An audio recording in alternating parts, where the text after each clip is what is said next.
Hello, I'm Don Dillard. It's August 30th. I'm standing in front of the Dallas Police Department with some comments from the Dallas Peace and Justice Center. I'm president of the board.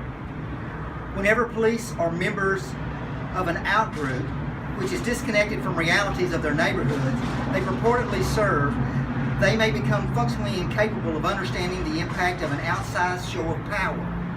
Such a tactical display would likely alienate the very citizens that the police swear to protect. Implementing a strategy of overwhelming policing power indicates a lack of understanding of the effect that a strong show of militarized force can have on a community that believes they have been disenfranchised by their police department. Let's move away from arming as if an occupying force and toward partnering to serve and protect. I call upon police departments everywhere to actively partner with their communities in building trust and confidence so that stockpiling military force becomes obviously unnecessary to the point that's becoming actually unthinkable. My name is Mavis Belisle and I'm on the board of the Dallas Peace and Justice Center. I work on issues related to the militarization of police. In Dallas, those of us who have participated in public marches, rallies, and protests have, for the most part, experienced good interactions with Dallas police.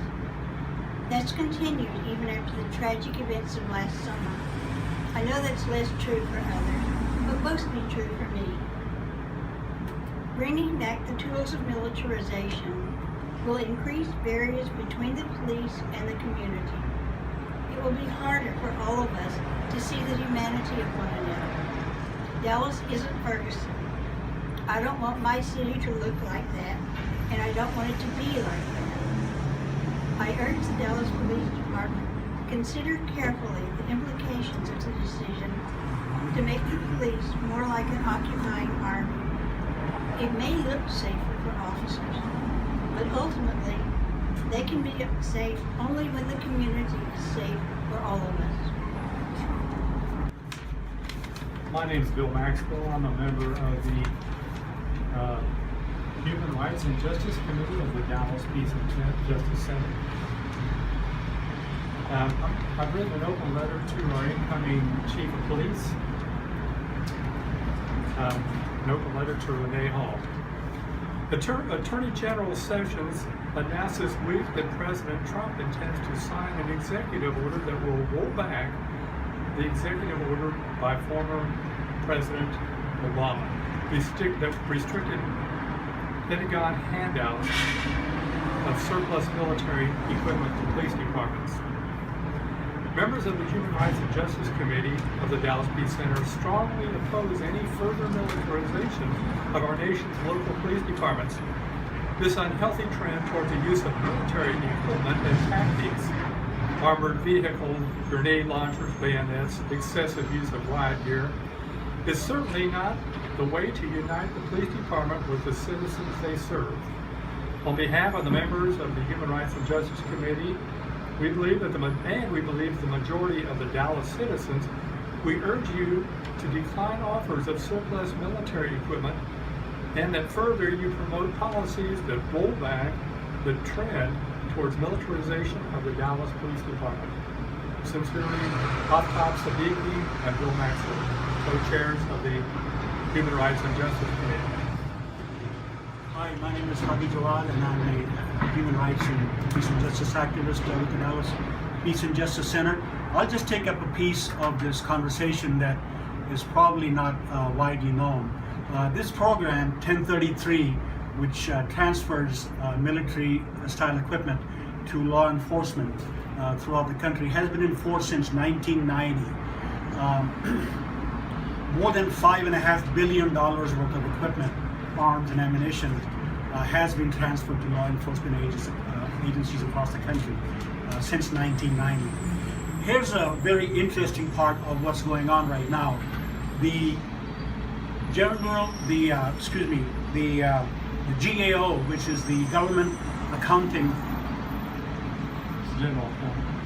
General Accounting Office, GAO. I had a Rick Perry moment there. announced on July 19th that literally anybody can go and get these weapons because there is very little oversight on part of the Department of Defense or the folks that are administering this program.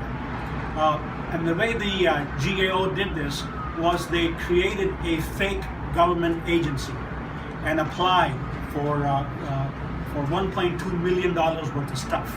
And what they discovered was that the folks that went to pick up this equipment, their identification was not only was not checked.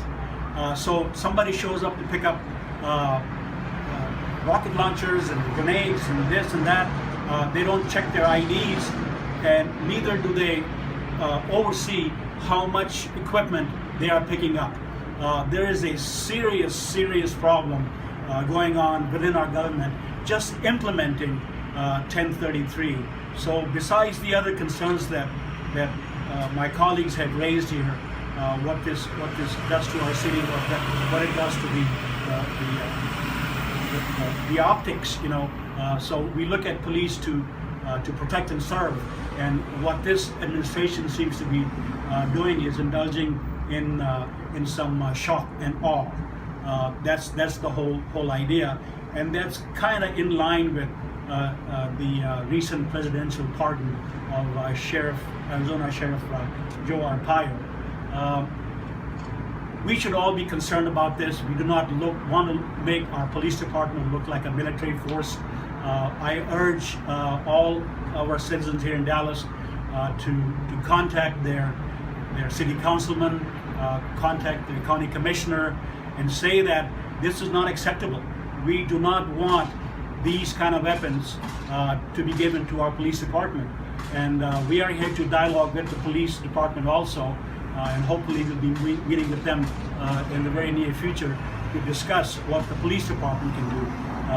Several conversations we've had already with police officials is that they don't need this stuff. So maybe we'll find a way for our police department to turn down this offer by the Trump administration, and we certainly hope that our council persons and our commissioners will take notice of it and pass some legislation that puts some transparency and some oversight into what this is going to mean for our city.